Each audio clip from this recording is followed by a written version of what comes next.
бузургтарин фабрикаи паррандапарварии ноҳияи Муминобод ки соли 2011 аз сӯи раиси ҷумҳур Эмомалӣ Раҳмон мавриди истифода қарор гирифта буд, ҳамагӣ баъди як соли фаъолият аз кор боз мондааст.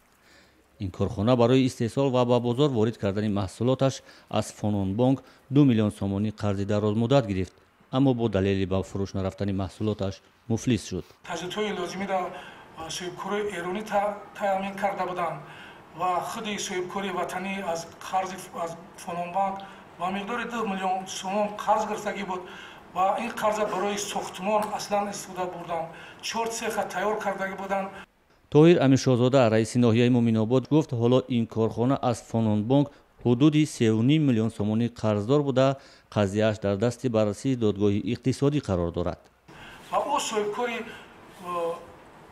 берун аз хориҷи кишвар соҳибкории ҷумҳурии исломии Эрон ки ҷалб шудагӣ буданд, аз сайвоне ки ино шӯйхчона вазифаҳои дар назди худ гузошташудро ки ба итмом расонда натонистанд, амонон баромада рафтанд. Ман дар Сомонфуд кор мекунам.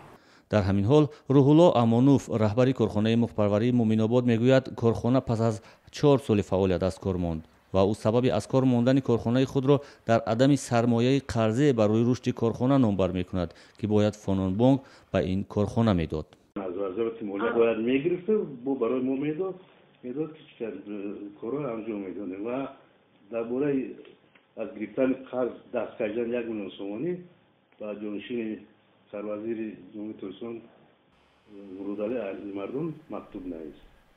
бо ҳамин якбора кори мо баста шуд.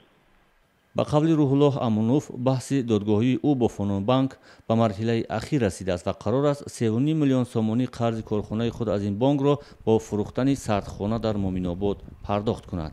фабрикаи мурғпарварии Муминобод корхонае буд ки дар замони шӯравӣ 10 коргоҳ дошт ва ҳатто корхонаҳои паррандапарварии Файзободро бо мурғу тухм таъмин мекард.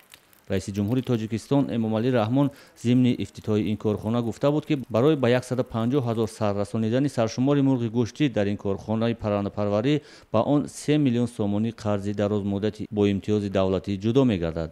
аммо ин барнома иҷро нашуд.